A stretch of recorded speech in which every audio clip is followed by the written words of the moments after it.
ভারত বানিয়েছে cats warrior, যা গোটা পৃথিবীতে চর্চার বিষয় হয়ে দাঁড়িয়েছে।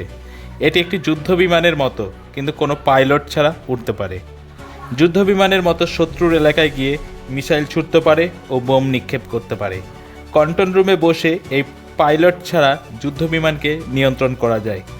দেশে কোনো সেনার প্রাণের ঝুঁকি না নিয়ে যুদ্ধে যেতে হবে না। ভবিষ্যতে এই পাইলট ছাড়া যুদ্ধবিমান আধুনিক যুদ্ধের প্রধান হাতিয়ার হয়ে উঠবে। আকৃতিতে এক আধুনিক ডিজাইনে তৈরি করা হয়েছে। ওজন 2 টন, 9000 মিটার উঁচু পর্যন্ত উঠতে পারে। সর্বোচ্চ গতিবেগ 0.6 ম্যাক।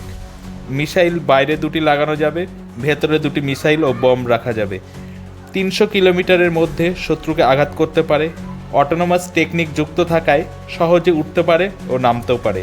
এখন দেখা যাক কবে ভারতীয় সেনা হাতে পায়। তবে ভারতের আশা ও ভরসা আছে এই ক্যাটস ওয়ারের ওপর।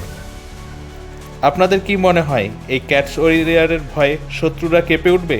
কমেন্ট করে জানান। ব্যুরো রিপোর্ট, কলকাতা সমাচার। এ বিষয়ে আরও জানতে কলকাতা সমাচার চ্যানেলটি লাইক করুন, সাবস্ক্রাইব করুন ও বেল আইকনটি প্রেস করুন। ধন্যবাদ।